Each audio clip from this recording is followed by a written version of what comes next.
on fait comme si c'est un appendice du gouvernement. Est-ce que loolu c'est parce que bi Cour des comptes wala IGF waxee ñenn ñi ci kujje gi dañoo remettre en question li ñu doon wax ba pare seen argument moo doon FMI kenn mënu ko jox ay faux chiffres c'est pas possible ñu wax ni FMI ba léegi waxagul ci affaire bi est-ce que du loolu moo tax tey jii bi FMI waxee tamit mu juraat beneen coow pour wax ni FMI dafa dëggal en effectivement li Cour des comptes doon wax. waaw mais xam nga wax nañu FMI daf leen dëggal gars yi la nee nañ ñoom dinañu bind FMI FMI li mu wax du loolu et cetera est-ce que tey na polémique am. mais ñoom dañu war a def li ñu war a def rek.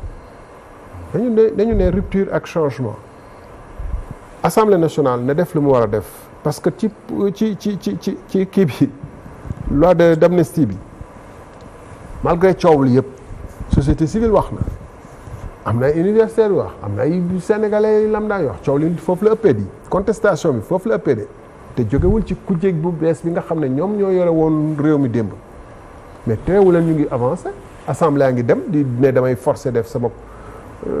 proposition de loi bi dama koy jàllale pourquoi doxalewuñu noonu ci la leen war ci càmbar contre réew mi pourquoi non c'est-à-dire que pour man affaire bi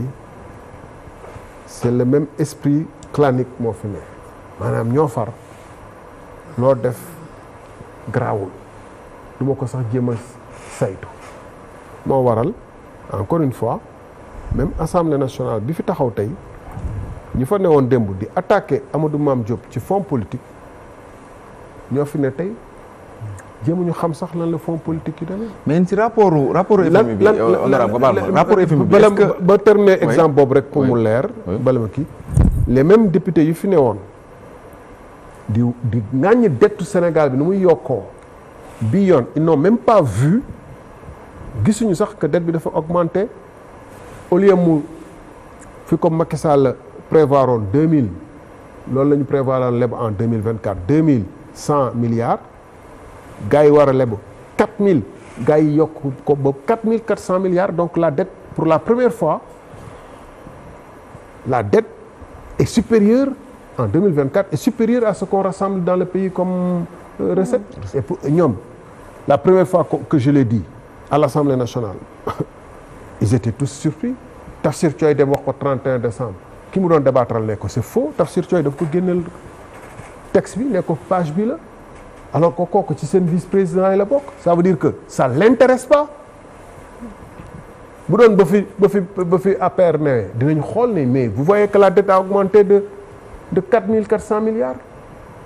c'est une volonté de ne pas voir mais yéen aussi est-ce que mënu leen a def initiative parlementaire mooy dem comme ni ko ñenn ñi di defee demander ay questions au gouvernement ci côté rapport FM bi ngay wax nii que ni war autant pour moi rapport Cour des comptes bi nga xam ne député au pouvoir bi waroon nañoo woo ñu far ci pouvoir bi laaj leen explication ñoom defuñu ko à leur place est-ce que yéen am ngeen ay possibilités de le faire. xam nga le parlement dafa nekk loo xam ne le gros du travail xam nga fan la war a amee commission yi fi mu doon commission des infrastructures nangam sangam extra ak commission budget waroon nañu woo directeur général port waale déglu ko bu jaree tamit ñu yóbbu ko commission mais plénière du pour laajte kaayu ay directeur général port ay day xool ci démocratie yeneen yi yoo xam ne parlement bi mu ngi fonctionner dafa am ay commission spécialisée ñooñu ñooy woo les directeurs généraux wala les grands trucs FBI ba ñu fi buggee attenté à Trump woo nañu fi directeur service secret sax au Sénat di ko déglu mais commission yooyu opposition boo xoolee ay ñeent lañ fay nekk sur 20 ou 30 députés commission bu réunir rek andi nañu proposition de loi boo xam ne wala projet de loi gën gaa bëri boo xam ne gouvernement bi moo ko liggéey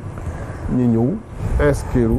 gën gaa bëri sax duñuy wax ci proposition projet de loi bi dañuy profiter wax ministre bi sama teenu village ba sama hôpitalu kii bi extra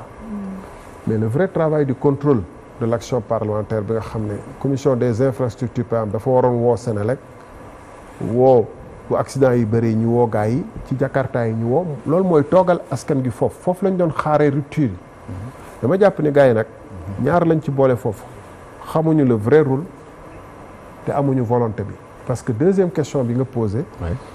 gis nga premier ministre bu ñëwee wala gouvernement question gouvernement loolu pour opinion bi la rek instant politique la rek mais c'est pas le vrai travail et ñoom dañ ko wàññi ayoba gars yi dañ ñu wàññi man nekk naa ministre taxaw question gouvernement ñu laaj ma ay question sur Petro-Tim bu la neexee nga xool ko 2016 la woon ci télé bi ba tey mu ngi fa Boun Abdallah Dionne yàlla ko yàlla yërëm moom moo nekkoon premier ministre nekk naa député premier ministre ñëw pour que mu am sens travail de contrôle de l'action de l'exécutif bi dañ daan jox député bi premier tour de parole mu poser 5 minutes question gouvernement bi premier ministre wala député wala ministre répondre ci 5 minutes après député bi am na sañ-sañ ñëw ni li nga tontu doy na ma doyuma wala lii laa ciy tegaat 3 minutes député bi ministre bi ñëw tontu 3 minutes mu jeex ndax règlement intérieur assemblée nationale moo wax sax député mënu wax moins de 5 minutes ñoom nag ñu wàññi loolee lépp defaat ko 4 minutes dañ ko bëggoon def 3 minutes bi yoon ba premier ministre yi ñëw gars yi kaas am ñu dem négocier ñu defaat ko 4 minutes 4 minutes amoo droit tontu premier ministre bi nag ñu booleel ko 5 minutes am ak 3 minutes am yële mu nekk 8 minutes maanaam li nga xam ne moom moo doon l'essence de l'action du parlement contrôle de l'action gouvernementale nga xam ne mu ngi aussi ñu ngi koy exécuter aussi ci ay questions d'actualité ak questions au gouvernement bu ñëwee yow ñu wàññi la de moitié ce temps de parole bàyyi ko moom mu tontu la 2 fois bu ko neexee mu wax la loo la neex dem yoonam c'est ce qui s'est passé question d'actualité bi weesoon xam nga le rapport de la Cour des comptes soyons sérieux munoo ci wax lu am solo en 5 minutes de question munul et lu toll ni député nga xam ne ni ñu koy defee le groupe parlementaire les non inscrits ils avaient droit à un député qui va parler après gars yi dem négocier ñu jox leen 2 députés mais ba 2 députés yi ba tey suñu 8 minutes yi rek la ñu delloo parce que 2 députés chacun 4 minutes ñoom ils ont 6 députés xaw ma qui parle ils avaient prévu d'avoir 8 députés pour essentiellement supporter le gouvernement man ma prochaine prise de parole ce sera dans 2 ans peut-être parce que il faut que sama yeneen naatangoo yi 17 naatangoo yi jàll te comme affaire bi même bu dee une fois par mois mais ça fait dans 17 mois après te une fois par nekk pour l'instant nekkul une fois par mois bu mujj bi février la woon waaw bi avril la donc mois mars bi yëpp tëb nañ ko vers le 9 avril donc par 45 jours à peu près